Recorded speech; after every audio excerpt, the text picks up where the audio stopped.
डरावनी रात, the chilling night. Shyampur गांव की हर गली अपने अंदर कई रहस्यों को समेटे हुए थी। यह गांव अपनी गोस्ट स्टोरी के लिए दूर दूर तक मशहूर था। गांव के बुजुर्ग अक्सर रात की आग के पास बैठकर इस गोस्ट स्टोरी को सुनाते थे। कहते थे कि हर पूर्णिमा की रात वहां एक भूतनी दिखाई देती है। इस भूतनी की कहानी से अर्जुन बेहद प्रभावित था। वह हमेशा सोचता कि क्या वाकई में यह गोस्ट स्टोरी सच हो सकती है। अर्जुन के मन में इस गोस्ट स्टोरी की सच्चाई जानने की तीव्र इच्छा थी। उसने अपने दोस्तों से कहा, आओ इस बार हम इस भूतनी की सच्चाई का पता लगाएंगे। लेकिन उसके दोस्तों ने डर के मारे उसे अकेला छोड़ दिया। अर्जुन ने अपनी हिम्मत को संभालते हुए अकेले ही इस गोस्ट स्टोरी की सच्चाई का पता लगाने का निर्णय लिया। पूर्णिमा की रात धीरे धीरे पास आ रही थी। अर्जुन ने अपनी योजना बनानी शुरू कर दी। गांव के बाहर स्थित पुराने महल की ओर वह बढ़ चला। यह वही महल था जो हर गोस्ट स्टोरी का केंद्र था। रात का अंधेरा गहराते ही चांदनी अपनी पूरी चमक के साथ आकाश में फैल गई थी। अर्जुन के कदमों की आहट सुनाई दे रही थी, जैसे वह किसी गोस्ट स्टोरी का हिस्सा बन चुका हो।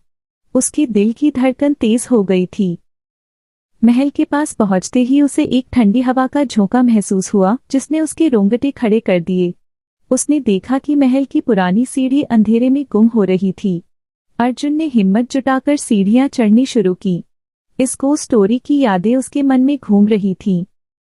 अचानक उसे किसी के रोने की आवाज सुनाई दी। वह आवाज इतनी दर्द भरी थी कि अर्जुन का कलेजा कांप उठा। उसने आवाज की दिशा में बढ़ना शुरू किया। सामने एक कमरे में उसे एक साया दिखा। वह किसी महिला का था जो सफेद साड़ी में लिपटी हुई थी। अर्जुन ने हिम्मत करके पूछा, तुम कौन हो? यह वही क्षण था जब अर्जुन इस गोस्ट स्टोरी की हकीकत के सामने खड़ा था।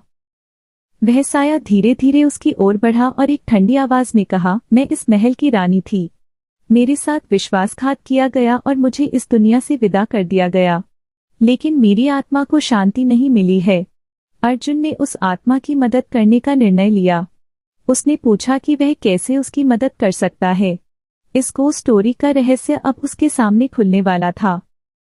आत्मा ने उसे एक पुरानी तिजोरी के बारे में बताया, जिसमें उसके जीवन की सारी सच्चाई दबी हुई थी। अर्जुन ने अपनी पूरी ताकत लगाकर उस तिजोरी को ढूंढा और खोला। उसमें रानी के जीवन की सारी सच्चाइयां थीं, जिन्हें जानकर अर्जुन स्तब्ध रह गया। इस गोस्ट स्टोरी का अंत अब उसके हाथ में था। वह सारी बातें लेकर उसने गांव वालों को बताई और रानी के साथ हुए अन्याय को न्याय दिलाने की कोशिश की। धीरे धीरे रानी की आत्मा को शांति मिली और उसने अर्जुन को धन्यवाद दिया। अर्जुन ने महसूस किया कि उसकी हिम्मत और सच्चाई ने न केवल एक आत्मा को मुक्ति दिलाई, बल्कि गांव के लोगों को भी एक डरावनी रात से मुक्त किया। इस गोस्ट स्टोरी के बाद अर्जुन गांव का हीरो बन गया और उसकी कहानी ने उसे अमर कर दिया। गांव में अब हर पूर्णिमा की रात एक उत्सव की तरह मनाई जाती है, जिसमें अर्जुन की बहादुरी और भूतनी की मुक्ति की कहानी सुनाई जाती है। इस गोस्ट स्टोरी ने न केवल अर्जुन की जिंदगी बदल दी, बल्कि श्यामपुर के इतिहास में भी एक नया अध्याय जोड़ दिया। पूर्णिमा के बाद की अगली रातें भी रहस्यमय होती जा रही थीं। अर्जुन ने महसूस किया कि महल के कुछ और हिस्सों में कोई अदृश्य शक्ति उसे खींच रही थी।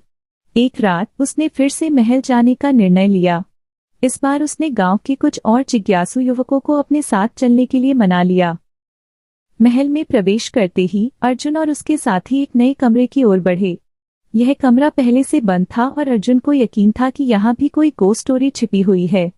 कमरे के अंदर एक पुराना चित्र लटका हुआ था, जिसमें एक आदमी और महिला को दिखाया गया था। अर्जुन ने गौर से देखा और पाया कि यह वही रानी थी जिसकी आत्मा को उसने शांति दी थी, लेकिन उस आदमी का चेहरा उसकी समझ से बाहर था।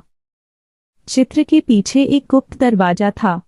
दरवाजे को खोलते ही अर्जुन और उसके दोस्तों ने देखा कि वहां एक गुप्त सुरंग थी। सुरंग के अंदर बहुत सी पुरानी चीजें पड़ी थीं, जिनमें कुछ पुराने ग्रंथ और दस्तावेज शामिल थे। इन दस्तावेजों में उस आदमी की कहानी थी जो रानी का विश्वास पात्र था और जिसे बाद में धोखा देने का आरोप लगा। अर्जुन और उसके साथी धीरे धीरे उन दस्तावेजों को पढ़ने लगे। उन्हें पता चला कि रानी के साथ जो विश्वासघात हुआ था, उसका कारण यह आदमी नहीं था, बल्कि यह तो एक और बड़ी कंस्पिरेसी थी जिसे महल के कुछ अन्य लोगों ने रची थी। अर्जुन को समझ आ गया कि इस गोस्ट स्टोरी के पीछे एक बड़ी साजिश थी, जिसे किसी ने जानबूझकर छुपा रखा था। इस नई जानकारी ने अर्जुन को और भी उत्साहित कर दिया। उसने अपने दोस्तों के साथ मिलकर इन दस्तावेजों को गांव के बुजुर्गों के सामने पेश किया। गांव के लोग इस सच्चाई को जानकर हैरान रह गए। उन्हें पहली बार पता चला कि इस घोस्ट स्टोरी के पीछे का सच कुछ और ही था।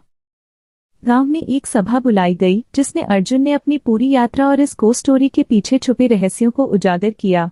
इस सभा के बाद गांव के सभी लोग अर्जुन की तारीफ करने लगे। उन्हें महसूस हुआ कि अर्जुन ने न केवल एक भूतनी की आत्मा को शांति दिलाई, बल्कि गांव के इतिहास में छुपे हुए कई रहस्यों को भी उजागर किया। इस घोस्ट स्टोरी की वजह से अर्जुन की बहादुरी और उसकी खोजबीन के किस्से दूर दूर तक फैल गए। गांव के लोग अब महल को एक ऐतिहासिक धरोहर के रूप में देखने लगे। अर्जुन ने भी फैसला किया कि वह इस महल को एक संग्रहालय में बदल देगा, ताकि लोग इस घोस्ट स्टोरी और इसके पीछे छुपे रहस्यों को जान सकें। अर्जुन की यह यात्रा उसके जीवन का सबसे बड़ा रोमांच बन गई और इस घोस्ट स्टोरी ने उसे सच्चाई की खोज में एक नए मुकाम तक पहुंचाया। गांव के लोग आज भी अर्जुन की इस बहादुरी की कहानी सुनाते हैं और यह घोस्ट स्टोरी अब श्यामपुर की एक अमूल्य धरोहर बन चुकी है। कहानी सुनने के लिए धन्यवाद। आपका दिन शुभ हो।